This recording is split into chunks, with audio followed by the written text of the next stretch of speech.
My dear friends and my dear students, আমি স্বরূপ সরকার, একজন ইংলিশ টিচার এবং মোটিভেশনাল স্পিকার।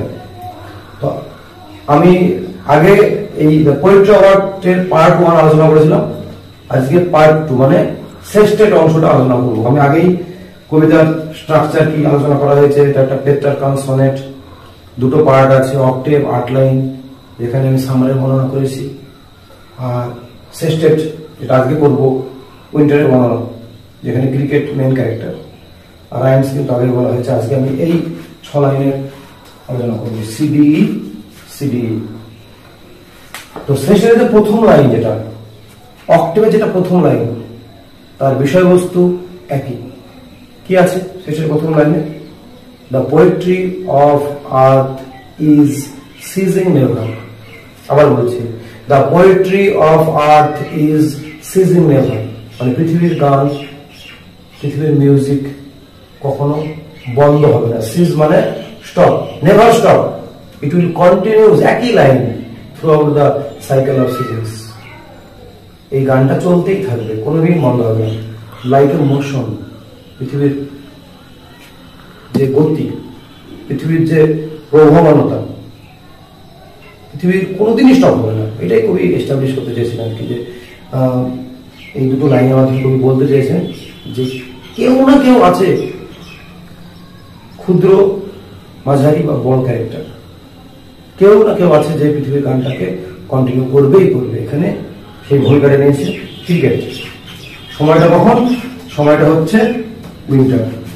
তাহলে শ্রেষ্ঠের যে 6 লাইন আছে, সেই 6 লাইনে কবি এখানে উইন্টারের বর্ণনা করেছেন এবং সেখানে কবি এস্টাবলিশ করেছেন the poetry of earth is ceasing never. কার মাধ্যমে? ক্রিকেটের গানের মাধ্যমে। আমি পড়ি কবিতাটা কি আছে। যদি আমি বলি যে অনেক লোন উইন্টার ইভিনিং, নির্জন শীতের সন্ধ্যা। এ লোন উইন্টার ইভিনিং, এটা নির্জন শীতের সন্ধ্যা। এমনি ইংল্যান্ডে শীতকালে প্রচন্ড ঠান্ডা পড়ে, মানুষজন সন্ধ্যার পর যদি একটু বরফ পড়তে শুরু করে, মানুষজন ঘরে থাকতে পছন্দ করে। এখানে হলো অনেক লোন উইন্টার ইভিনিং। কি করলো? একটা frost, when the frost has wrought a silence. Frost কি করলো? when the frost has wrought, wrought means এখানে created, তৈরি করলো, একটা পরিবেশ তৈরি করলো। কি? সাইলেন্সের পরিবেশ তৈরি করলো। সময়টা কখন?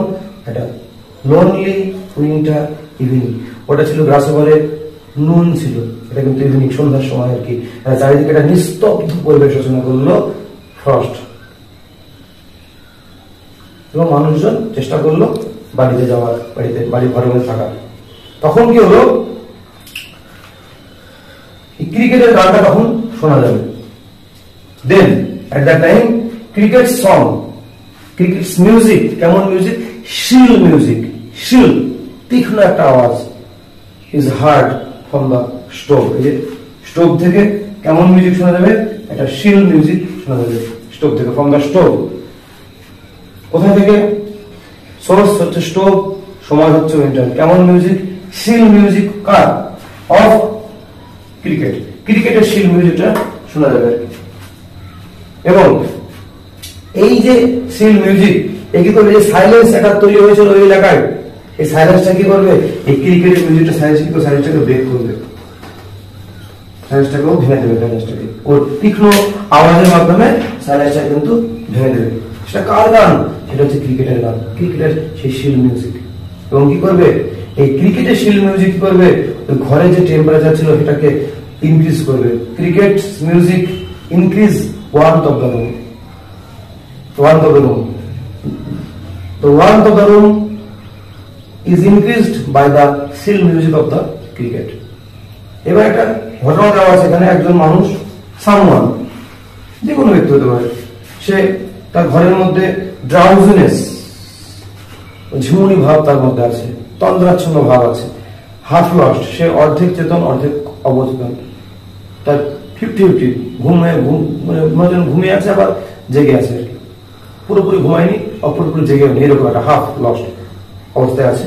সে কিন্তু শুয়ে শুয়ে সে ভাবছে। কি ভাবছে? সে কল্পনা করছে, মাঝে মাঝে ইমাজিন করছে। স্যার একটা ভুল হলো, কি ভুল হলো? যে ঘরের মধ্যে ক্রিকেট গান করছে, কিন্তু একই ভাবে এর মনে হলো যে পাহাড়ি এলাকায় কোনো গ্রাসহপার গান করছে, পাহাড়ি এলাকায় কোনো গ্রাসহপার গান করছে, যেটা হচ্ছে গ্রীষ্মকালে গান গাওয়ার কথা। আবার এমন হতে পারে ঘরের উষ্ণতা একটা ওই গ্রীষ্মকালের গ্রাসহপারের গানের কথাটা মনে করিয়ে দিল। তার মনে হলো যেন গ্রাসহপার সং অ্যামং সাম গ্রাসি হিলস, এটাই ছলানের বিষয়বস্তু। কিছু নিয়ে একদম সোজা আছে, মেন মেন পয়েন্ট আমি আবার বলে দিচ্ছি। শেষটাতে প্রথম line, the poetry of earth is season never, it continue through the cycle of seasons. Winter বর্ণনা দেওয়া আছে, ক্রিকেট সেখানে মেন ক্যারেক্টার গান গাইছে। Cricket is the poet of winter বলতেই পারে। সিচুয়েশন কেমন? এ লো উইন্টার ইভিনিং, নির্জন শীতের সন্ধ্যা, যেখানে ফ্রস্ট কি করলো, চারিদিকে একটা নিস্তব্ধ পরিবেশ রচনা করলো, হ্যাজ ক্রিয়েটেড এ সাইলেন্স। এবং সেই সাইলেন্সটাকে ব্রেক করলো ক্রিকেটের মিউজিক। কেমন মিউজিক? Shrill music. সেটা কোথায় থেকে পাওয়া গেল? From the stove. স্টোভ থেকে ক্রিকেটের মিউজিক পাওয়া গেল। সেই ক্রিকেটের মিউজিক কি করলো? এই সাইলেন্সটাকে ব্রেক করলো। এবং এই মিউজিকটা, ক্রিকেটের মিউজিকটা কি করলো? ঘরের উষ্ণতাকে বাড়িয়ে দিল, ইনক্রিজ, বৃদ্ধি করা the warmth of the room. এবার ঘরের মধ্যে যে ব্যক্তি শুয়ে আছে, যে কোনো ব্যক্তি হতে পারে, সামওয়ান ড্রাউজিনেস ও ড্রাউজিনেস অবস্থায় আছে এবং হাফ লস্ট অবস্থায় আছে, the music of the cricket seems to him the grasshoppers music among some grassy hills। এই ছলে তোমাকে যদি উইন্টারের বর্ণনা আসে বা poetry of earth is season never আসে, তোমাকে এটা একটু তোমাকে মনে রাখতে হবে। শেষটাতে যদি কোনো লাইন ধরে প্রশ্ন আসে, তোমাকে চেষ্টা করতে হবে উইন্টারের বর্ণনা লিখতে। আর অক্টোবরের প্রথম 8 লাইন থেকে যদি কোনো প্রশ্ন আসে, তাহলে তোমাকে লিখতে হবে সামারের বর্ণনা লিখতে আর কি। এবং তার সঙ্গে তোমাকে মেন থিম যেটা, সেটা তোমাকে বারবার লিখতে হবে, the poetry of earth is never dead or season never. তার সঙ্গে কবির নাম এবং একটু স্ট্রাকচার দিক দিয়ে লিখলে তোমার কিন্তু হয়ে যাবে আর কি। তবে মেনলি তুমি দুটো প্রশ্ন যদি করো, তোমাদের টাইটেল আসে একই জিনিস, তুমি টাইটেল তুমি লিখতে পারো এই থিম, যে ক্রিকেট এবং গ্রাসহপারের গান কন্টিনিউ করলো, একই নোট। তোমাকে মোট কথা তুমি যদি একটু বুঝতে পারো, দুটো নোট তোমার পড়লে হয়ে যাবে। একটা অক্টোবরের বর্ণনা সামার, একটা শেষের বর্ণনা উইন্টার, যেখানে ক্রিকেট গান করছে এবং অক্টোবরে গ্রাসহপার গান করছে। এইটা যদি তুমি 6 লাইন 8 লাইন যদি বুদ্ধি করে কবিতাটা রিডিং করে বুঝে নিতে পারো, তাহলে তুমি কিন্তু প্রশ্নের অ্যান্সার লেখা, যে কোনো প্রশ্ন, এমসিকিউ, এসএকিউ বা বড় প্রশ্ন, তোমার খুবই সুবিধা হবে।